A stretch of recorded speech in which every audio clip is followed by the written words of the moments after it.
This is Living Power with Dan Hurst. I mentioned in my prayer about stalling out. Our lives seem to get stalled out. That is one of those things that happens in our lives on a regular basis, it seems like.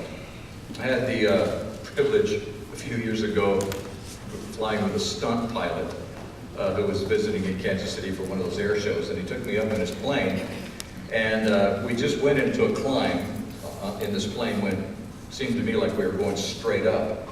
And I said, how high can you go doing this, just going straight up? He said, oh, till about now, and the plane stalled.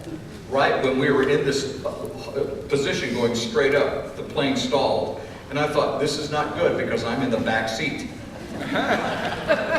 And if we fall backwards, I'll be the first one to go. And so while we were up in that position, straight up, going up, everything was going great. I mean, there was power in the plane. Everything seemed to be going perfectly. All of a sudden, it just lost power, and it started into a free fall. I don't know if you figured it out, but we got out of it okay. But I have to say that because somebody would come up afterwards, well, what happened? Well, we crashed, what do you think, you know? But many of our lives are like that.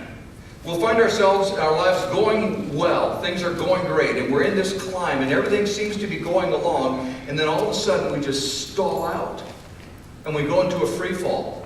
We don't know what went wrong. We don't know sometimes how to fix it. How do we correct our lives? And we're in this free fall, and we don't know how to get control again because we are in a free fall.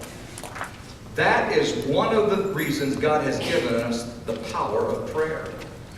Because prayer is one of those tools that God uses to get control of our lives. Prayer is not you controlling God. Prayer is not you taking control of anything. Prayer is God getting control of your life. And so in our lives, in those conflicts that we find ourselves in, sometimes we pray that we can control the problems. But the issue isn't that the problem needs to be controlled. The issue is that we need to be controlled. That God needs to get control of our lives. And He's not going to be able to fix the problem until He fixes us. Until He can get control of our lives.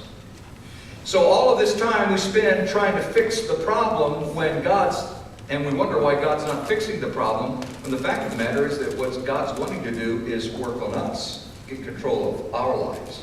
Because we're the ones in the stall. We're the ones that have the issue. The problem isn't the problem, we're the problem. And until God can get control of us, He's not going to address that issue, that problem that we're having to deal with.